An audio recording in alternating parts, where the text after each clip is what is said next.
दिन कभी ना आए।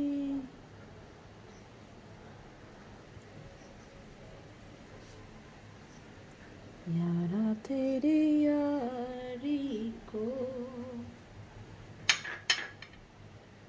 मैंने तो खुदा माना। नमस्कार बंधुरा, टुकिर रान्नाघरे सबाइके स्वागत। थामनेल और टाइटेल देखे निश्चयई तोमरा बुझे गेছো आजकेर रेसिपिर नाम। हाँ, ठीकই ধরেছো। আজকের রেসিপির নাম হচ্ছে সাবুদানার পায়েস। তার জন্য প্রথমেই আমি এখানে নিয়ে নিচ্ছি 1 কাপ সাবুদানা। এখানে আমি বড় সাবুদানাটাই ব্যবহার করেছি, তোমরা চাইলে ছোট দানার সাবুটাও ব্যবহার করতে পারো। প্রথমেই সাবুদানাটাকে খুব ভালো করে জল দিয়ে ধুয়ে নিতে হবে 2 থেকে 3 বার, যতক্ষণ পর্যন্ত না এর মধ্যে থেকে যে স্টার্চটা আছে সেটা বেরিয়ে যায় আর জলটা একদম পরিষ্কার হয়ে যায়। এখানে আমি 2 বার সাবুদানাটাকে ওয়াশ করা দেখিয়ে দিচ্ছি। প্রত্যেকবারই ওয়াশ করার পর সাবুদানাটাকে একটা নেটের সাহায্যে ছেঁকে নিচ্ছি। এই রেসিপিটা কিন্তু বাচ্চা এবং বড় সবারই খুব ভালো লাগবে। সাবুদানার কিন্তু অনেক উপকারিতাও আছে। সাবুদানাতে কিন্তু প্রচুর পরিমাণে carbohydrates, proteins, vitamin K, calcium এবং পটাশিয়াম পাওয়া যায়। এটি একটি স্বাস্থ্যকর ওজন কমানোর ডায়েটের একটি অংশ হতে পারে, তবে এটি পরিমিতভাবে খাওয়া খুবই গুরুত্বপূর্ণ। এর একটি খুব মজার একটা নাম আছে, তোমাদের বলে দিই। এর আরেকটি নাম হচ্ছে ট্যাপিওকা পার্ল। গল্প করতে করতে কিন্তু আমি সাবুদানাটাকে খুব ভালোভাবে ধুয়ে নিয়েছি। আমার প্রথম টিপস হচ্ছে সাবুদানাটা খুব ভালোভাবে ধুয়ে নেওয়ার পর পরিমাণ মতো তোমাদের জল দিয়ে ভিজিয়ে রাখতে হবে। আমি কিন্তু এখানে একদম দেখো অল্প জল ব্যবহার করেছি, ঠিক ততটা পরিমাণই জল তোমাদের দিতে হবে। এরপর এটাকে ঢাকা দিয়ে রেখে দেবো 30 মিনিটের জন্য। এদিকে আমি দুধ গরম করার জন্য আরেকটি পাত্র নিয়ে নিয়েছি। তাতে প্রথমে দিয়ে দেবো অল্প পরিমাণ একটু জল। জলটা দেওয়ার কারণ হচ্ছে যাতে দুধটা যখন জাল দেবো নিচে লেগে না যায়। আমি এখানে নিয়ে নিয়েছি 1 লিটার দুধ। একটা হাতার সাহায্যে নেড়ে চেড়ে দুধটাকে আমি খুব ভালো মতো ফুটিয়ে নেব। দুধটা কিন্তু খুব ভালো মতো ফুটে গেছে। এখানে আমি দুধটাকে জাল দিয়ে বেশ প্রায় অর্ধেকটা মতো শুকিয়ে নেব। দুধটা জাল দিতে দিতে আরেকটু গল্প করে নিই। ভিডিওর প্রথম দিকের পার্টটা আমার সুইট মেমোরি হিসাবে রেখে দিলাম। আমি যে কত আনন্দ সহকারে আমার কাজটা করছিলাম এটা তারই প্রমাণ। আমার নিজের অজান্তেই আমি গানটা করছিলাম আর নিজের কাজটা করছিলাম। দুধটা কিন্তু বেশ অনেকটা শুকিয়ে গেছে।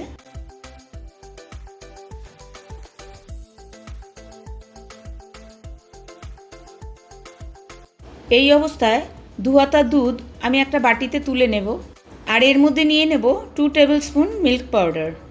খুব ভালো করে সেটা দুধের সাথে মিশিয়ে নেব। আর এটা কখন দিতে হবে সেটা আমি তোমাদেরকে পরে বলছি।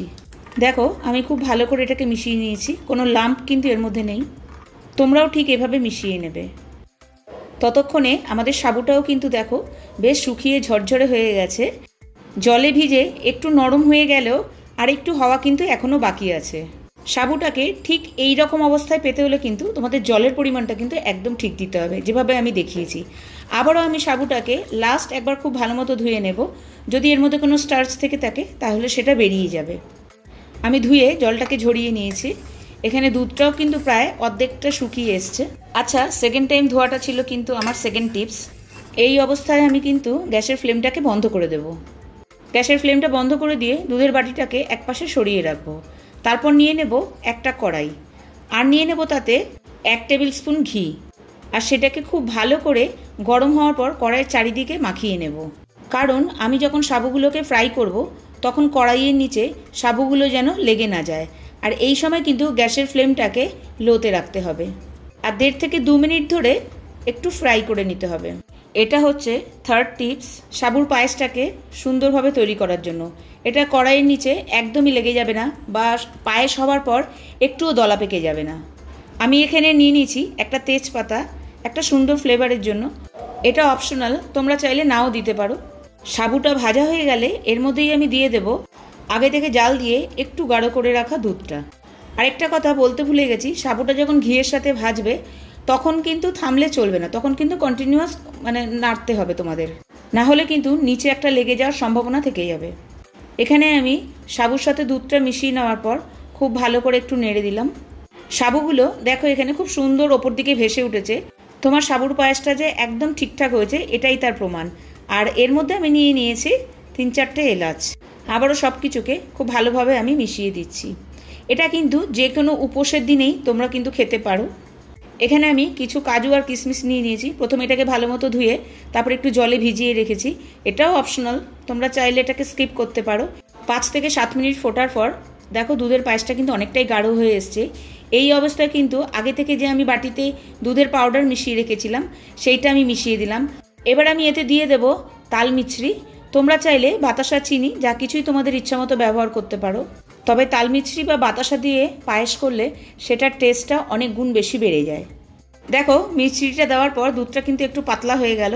এটা আর একটু মিনিট 2-3 ফোটার পরেই আমরা কিন্তু গ্যাসটাকে একদম অফ করে দেবো। পায়েসের মধ্যে সাবুদানাগুলো দেখো কি সুন্দর, সব আলাদা আলাদা। এখানে আমি মিষ্টিটা একটু টেস্ট করে নিচ্ছি। তোমরা তোমাদের পছন্দ অনুযায়ী কিন্তু মিষ্টিটা ব্যবহার করবে। এখানে আমি নিয়ে নিচ্ছি 1/2 টিস্পুন ঘি। ঘিটা ভালো করে মেল্ট হয়ে গেলে আমি এখানে দিয়ে দেব আগে থেকে ভিজিয়ে রাখা কাজু কিশমিশগুলোকে। হালকা একটু ফ্রাই করে নেব। হালকা একটু লালচে রং হয়ে আসলেই এগুলোকে আমি পায়েসের মধ্যে মিশিয়ে নেব। পায়েসটাকে কিন্তু আমি একপাশে সরিয়ে রেখেছি। এই সময় কিন্তু গ্যাসের ফ্লেমটা একদমই বন্ধ করে দিয়েছি। আর তাছাড়া কাজু আর কিশমিশগুলো যখন মেশাবো তখন গ্যাসের ফ্লেমটাকে একদমই বন্ধ রাখতে হবে, নাহলে অনেক সময় কিন্তু পায়েস কেটে যাওয়ার সম্ভাবনা থেকে যায়। এবার আমি কাজু কিশমিশগুলোকে ভালো করে পায়েসের সাথে মিশিয়ে নেব। আমাদের সাবুর পায়েস কিন্তু সার্ভ করার জন্য একদম রেডি। দাঁড়াও, যেও না, আরেকটা টিপস আছে। চলো এবার আমি দেখিয়ে দেবো আমি সাবুর পায়েসটাকে কিভাবে সার্ভ করছি।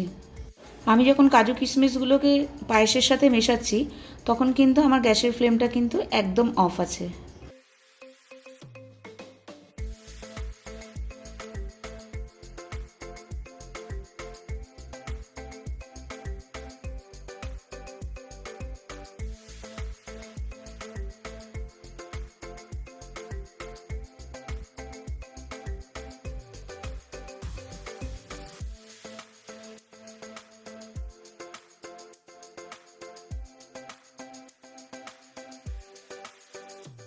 এখানে আমি কিন্তু কিছু ড্রাই ফ্রুটস নিয়ে নিয়েছি।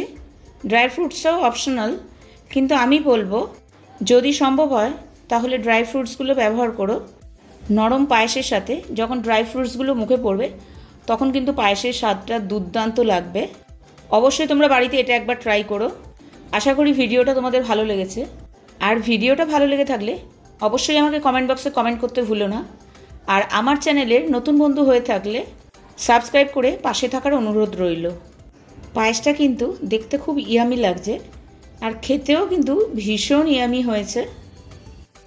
আজকে তবে এই পর্যন্তই। আবার দেখা হবে আরেকটি নতুন ভিডিওতে নতুন রেসিপির সাথে। তোমরা সবাই ভালো থেকো, সুস্থ থেকো। টাটা।